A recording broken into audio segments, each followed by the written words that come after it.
Pada Desember lalu, Mike Weber mendapat kabar yang paling ditakutkan banyak peternak ayam seperti dirinya. Ayam petelurnya tertular flu burung alias avian influenza. In some of our buildings, the virus got to the birds so bad and so quickly.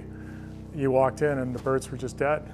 And heartbreaking doesn't describe how you feel when you walk in and perfectly healthy young birds have been just laid out.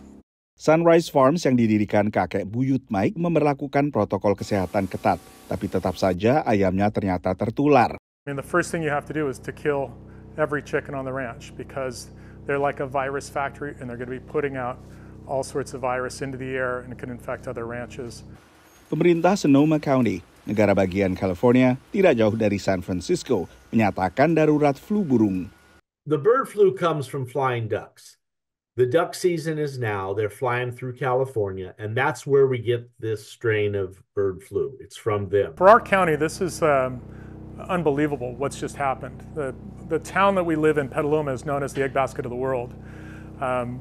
It's devastating to see that egg basket go up in flames. Perebakan flu burung juga membuat cemas pemilik peternak kecil-kecilan seperti Marie Peterson juga di Petaluma. I'm very concerned because this avian flu is transmitted by wild birds, and there's no way I can stop the wild birds from coming through and leaving the disease behind.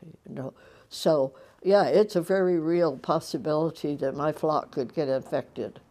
Menurut Departmen Pertanian AS, flu burung telah menyebar di 40 peternakan komersial dan 20-an peternakan rumahan di California bagian utara dan tengah.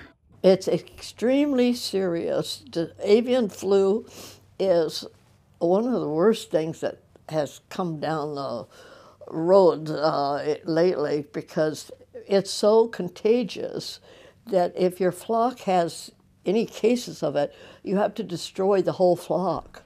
Flu burung telah lama menjadi ancaman, tapi pada 2022 terjadi perbakan parah, menyebabkan dimusnahkannya hampir 82 juta unggas, kebanyakan ayam petelur, di 47 negara bagian AS. Dampak utama dari perbakan flu burung pada 2022 yang masih diingat oleh banyak konsumen di Amerika Serikat adalah lonjakan harga telur, memasuki pergantian 2022 ke 2023. Dan meski harga telur telah stabil, dikhawatirkan harga ini bisa meningkat lagi bila semakin banyak unggas di pantai barat Amerika dan wilayah lain akhirnya terjangkiti oleh flu burung. Dari Washington DC, saya Nova Purwadi dan tim VOA.